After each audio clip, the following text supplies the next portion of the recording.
Good morning বন্ধুরা, কেমন আছেন আপনারা সবাই? আশা করি সবাই ভালো আছেন, সুস্থ আছেন, সাবধানে আছেন। আমরা ভালোই আছি। আজ হলো শুক্রবার, সকাল এখন বাজতে যায় 9:30। তো এখানে ব্রেকফাস্টের জোগাড় হচ্ছে। ব্রেকফাস্ট বলতে আজকে একটু ছাতু খাবো।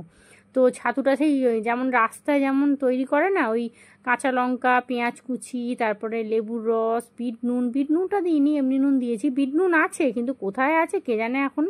আর তিশানের জন্য ওই আলু চচ্চড়ি বসিয়েছি প্রেসারে, ও মুড়ি খাবে, পড়তে গেছে। তো পড়ে টোড়ে আসুক, ওকে মুড়ি দিয়ে দেবো। এখন বাজে প্রায় ওই 11টার কাছাকাছি। ফ্রিজটা তো এইদিকে রেখেছি, তার পাশে টেবিলটা সুন্দর সেট করে ওখানে মাইক্রোওভেনটা ঢুকিয়ে দিয়েছি।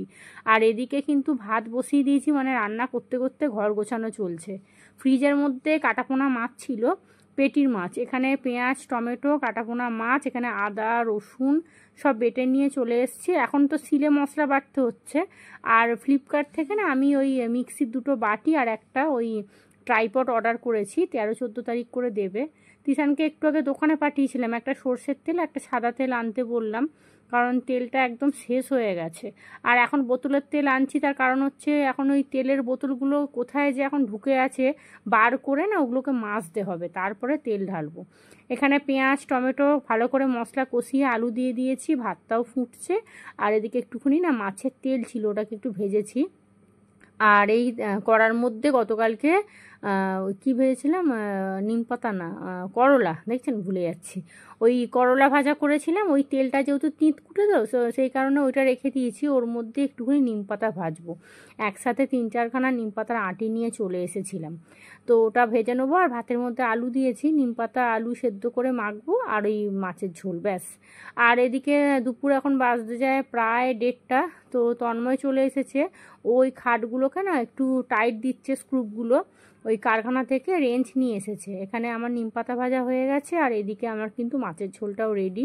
আর ভাতও হয়ে গেছে। আজকে একটা বড় করেই মাছের ঝোল করেছি। আর ওদিকে আছে হচ্ছে একটু আলু চচ্চড়ি, অনেকটা বেঁচে গেছে।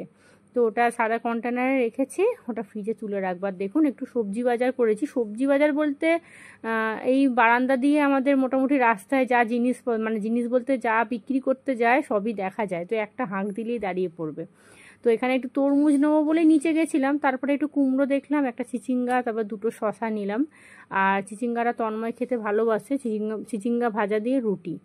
তো তন্ময়কে তো ভাত দেবো বলে থালা নিলাম, তো বললো একটুখানি কেটে দাও, তরমুজ কেটে দাও। তরমুজটা কি বলুন তো, মিষ্টি আছে, কিন্তু ওই কি বলে, ওই খোলাটা পুরো মোটা, মানে এত খোলা ফেলে দিতে হয়েছে। তো সন্ধে এখন বাজতে যায় 7:30। একটু আগে দোকানে গিয়েছিলাম, একটা দুধের প্যাকেট নিয়ে আসলাম। এখানে একটা চপ নিয়ে এসেছি। আর অনেক দিন পর দেখুন আবার একটা ক্যাম্পা নিয়ে এসেছি, এখন এই গরমকাল পড়েছে না, ব্যাস। আর একটা পপকর্নের প্যাকেট নিয়ে এসেছি, তিশান যদি খায় তো দেবো, আর না হলে ওই দুধ আর ওই কর্নফ্লেক্স দিয়ে দেবো। তো চলুন একটু মুড়ি মেখে খাবো, চা করব।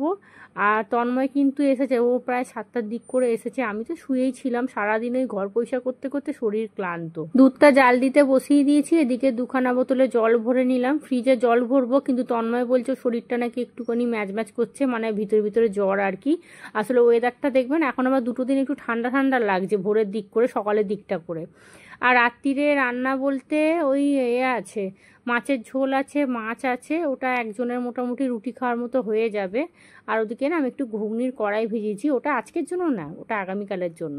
তো তিশানকে দুধ দিয়ে দেবো। এখানে হরলিক্স আর কর্নফ্লেক্স নিয়ে নিয়েছি। আর একবার আমাকে রামতলা বেরোতে হবে, এই কদিনের মধ্যে একবার যাব, দেখি একটা বড় হরলিক্স এখান থেকে কিনলে কিনতে পারি, কিন্তু কী বলুন তো, দামটা অনেকটাই বেশি নেবে, প্রায় একটা হরলিক্সের প্যাকেটে 15-20 টাকা বেশি। তো গায়ে লাগে না বলুন তো। তো চলুন ওকে দিয়ে দিই, ও নিয়ে চলে যাক। আজ করে ইংলিশ পড়া ছিল, ও 8টার দিক করে এসেছে। পপকর্নটা বলছে খাবে না। তো দুধটা একটু ঠান্ডা হোক, তারপর রাতের দিক করে ফ্রিজে তুলে রাখবো। আর দেখুন রাত্রিরে কি রান্না করব চিন্তা করতে করতে তো হঠাৎ করে মনে পড়লো, গতকালকে না আমার মা মাছ দিয়েছিল। আমার মেজদা বড় বড় 2খানা তেলাপিয়া মাছ ধরেছিল। তো ওখান থেকে 2টো মাথা আর 3 পিস মাছ দিয়েছে, তো ওটাই বার করলাম। রাত্রিরে আজকে মাছ ভাজা দিয়ে রুটি খাবো। আমার আবার মাছ ভাজা দিয়ে রুটি খেতে ভীষণ ভালো লাগে। আর একটা মাছ আছে, মোটামুটি ঝোল আলু আছে, ওটা তন্ময়ের হয়ে যাবে। আর তিশান দুধ কর্নফ্লেক্স খেয়েছে, ও বলছে মা আমি আর কিছু খাবো না, যদিও খায় সকালের 1 বাটি আলু চচ্চড়ি আছে, ও মুড়ি খেয়ে নেবে। তো এই হলো রাতের ডিনার, শুধু কটা রুটি করলেই ব্যাস হয়ে যাবে। মাছের পিসগুলো দেখুন, এই মাছ মানে সর্ষে দিয়ে খেতে এত ভালো লাগবে, তো দেখি আগামীকালকে সকালে যদি পারি তো করব।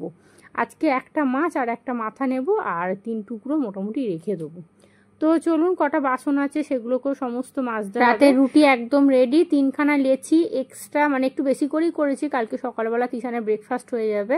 তো আলু চচ্চড়িটা আছে, তিশান না ওই ঘুমিয়ে পড়েছে, দুধ কর্নফ্লেক্স খেয়েছে, বলছে আর কিছু খাবো না। আর এখানে মাছের ঝোল আছে, আর এদিকে আমার মাছ ভাজাটা বসিয়েছি, তন্ময় আর আমি একটু পরে খাবো।